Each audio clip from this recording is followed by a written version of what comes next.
नमस्कार मित्रों, मैं हृदय कुमार श्रीवास्तव, राष्ट्रीय प्रमुख महासचिव भारतीय केसरिया वाहिनी। साथियों, महामारी का समय चल रहा है। बहुत अफसोस के साथ कहना पड़ रहा है कि हमने बहुत ही अपने जानने वालों को, जिनसे बहुत करीबी रिश्ता रहा, हम लोग खो चुके हैं। इसका मुझे बहुत अफसोस है। अफसोस दूसरी बात का यह भी है कि आपदा की इस काल में, महामारी की इस काल में हम उनकी मदद नहीं कर पा रहे हैं। लेकिन मित्रों, मैं आपको बताना चाहता हूं, हमारी भारतीय केसरिया वाहिनी के राष्ट्रीय अध्यक्ष माननीय मनोज श्रीवास्तव जी, मैं और मेरे तमाम सहयोगी आज भी जो भी मदद हो पा रही है हम निश्चित कर रहे हैं। पिछली बार हमने अपनी वीडियो में अपील किया था चिकित्सकों से, डॉक्टरों से कि आप अपनी डिस्पेंसरी खोलिए और लोगों से मिलिए। साथियों, दर्जनों भर डॉक्टरों का मेरे पास फ़ोन आया और लोगों ने कहा कि स्वप्निल जी, आपका यह प्रयास अच्छा है और हम लोग अपनी क्लिनिक में बैठ करके पेशेंट को देखना चालू कर रहे हैं।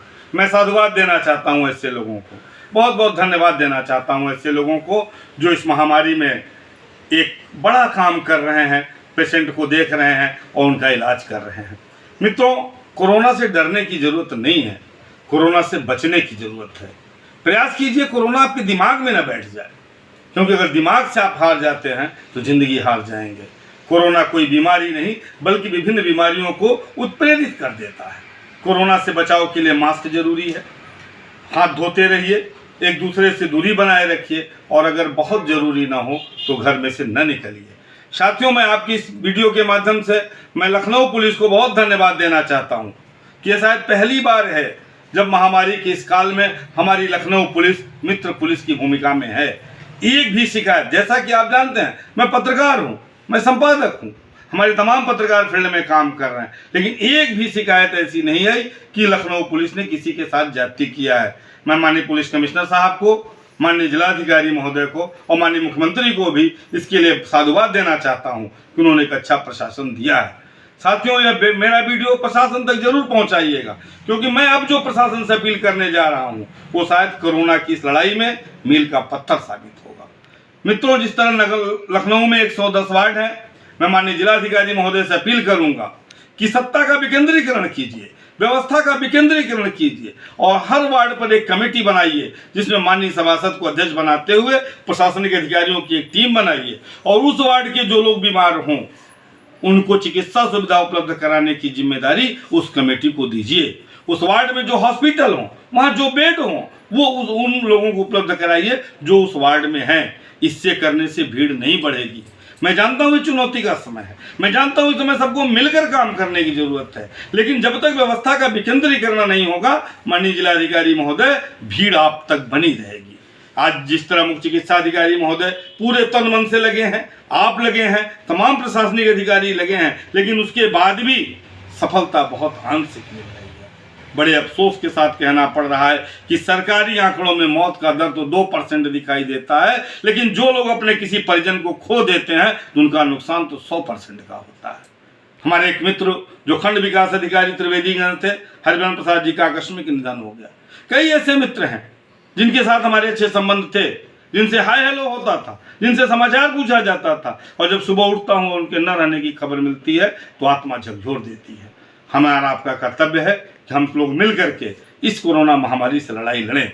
और माननीय डीएम साहब, मेरा हाथ जोड़ के आपसे प्रार्थना है, व्यवस्था को विकेंद्रीकृत कर दीजिए, वार्ड स्तर पर व्यवस्था बनाइए। वो चाहे वैक्सीनेशन की व्यवस्था हो, चाहे मेडिकल सुविधा की व्यवस्था हो, चाहे बेड की व्यवस्था हो, चाहे ऑक्सीजन सप्लाई की व्यवस्था हो, यह व्यवस्था वार्ड स्तर पर कीजिए। और वार्ड का सभासद जो कि नामित जनप्रतिनिधि होता है, जो जनता का प्रतिनिधि होता है, आज वो असहाय बने हुए हैं। क्षेत्रीय विधायक के पास फोन कीजिए तो वो कहते हैं कि हम कुछ मदद नहीं कर सकते। ऐसी स्थिति मत लाइए। लोकतंत्र में आप जानते हैं, जनता के लिए, जनता पर, जनता द्वारा किया गया शासन है और आज जनता को जरूरत है। व्यवस्था का विकेंद्रीकृत कीजिए, वार्ड स्तर पर एक कमेटी बनाइए जो लोगों को इलाज और होम आइसोलेशन में लोगों को दवा उपलब्ध कराए। बहुत सारी शिकायतें आ रही हैं कि जो होम आइसोलेशन में लोग हैं उनको या तो कोविड सेंटर से या माननीय सीएमओ कार्यालय से एक फोन आ जाता है, उसके बाद कोई पूछने वाला नहीं है। यह व्यवस्था खत्म हो जाएगी अगर हम वार्ड स्तर पर व्यवस्था कर दें, क्योंकि पार्षद जो होते हैं वो प्रत्येक परिवार को जानते हैं और उनकी जरूरत के अनुसार उनकी मदद करें।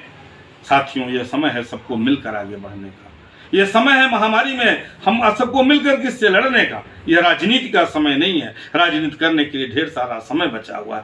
कुछ मित्र हमारे माननीय प्रधानमंत्री के बारे में गलत टिप्पणी कर रहे हैं, बंगाल चुनाव को लेकर टिप्पणी कर रहे हैं। मैं उन लोगों से कहना चाहता हूं, यह समय चुनाव पर टिप्पणी का नहीं है, महामारी से लड़ने।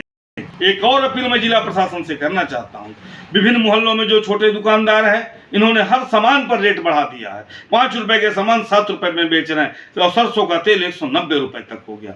मान्यवर जो वार्ड स्तर की कमेटी बने वो ऐसे दुकानदारों को सख्ती से पेश आए, इनके खिलाफ कार्रवाई करें, इनको जेल में डाल दीजिए। यह लूटने का अवसर नहीं है, यह मिलकर काम करने का अवसर है। साथियों, मेरा अपील है आपसे, आइए इस कोरोना महामारी में जिससे देश जूझ रहा है, हम भी जहां हैं, जिस स्तर पर हैं, उस स्तर पे पूरी ईमानदारी से मानवता की सेवा करें। और जो ये हरामखोर लोग हैं, जो रेट बढ़ा दे रहे हैं, जो लूटने का प्रयास कर रहे हैं, इनको दंडित कराने का काम करें। और माननीय जिलाधिकारी महोदय, मैं हाथ जोड़ के निवेदन पुनः कर रहा हूं कि ये जो डकैत बैठे हैं मोहल्लों में, जो ज्यादा से ज्यादा पैसा ले रहे हैं सामानों का, इनके खिलाफ कार्रवाई कीजिए, वरना जनता बगावत। मैं जानता हूं, मैं आपके साथ हूं, मैं प्रशासन के साथ हूं, लेकिन मैं कोरोना महामारी में लूटने की छूट नहीं दे सकता। मैं इसलिए अपील कर रहा हूं कि आइए सब लोग मिलकर के कोरोना की इस महामारी से लड़ाई लड़ें। और जो ऑक्सीजन सिलेंडर और रेमडेसिविर के ब्लैक मार्केट कर रहे हैं, ऐसे कालाबाजारियों को पकड़िए और तुरंत उनकी संपत्ति नीलाम करके कोविड पेशेंटों को राहत दे दीजिए। और मैं साईं से प्रार्थना करूंगा कि जो लोग ब्लैक मार्केटिंग कर रहे हैं, जो कालाबाजारी कर रहे हैं, जो लूटने का काम कर रहे हैं, हे ईश्वर उनको कोरोना जरूर हो जाए, ताकि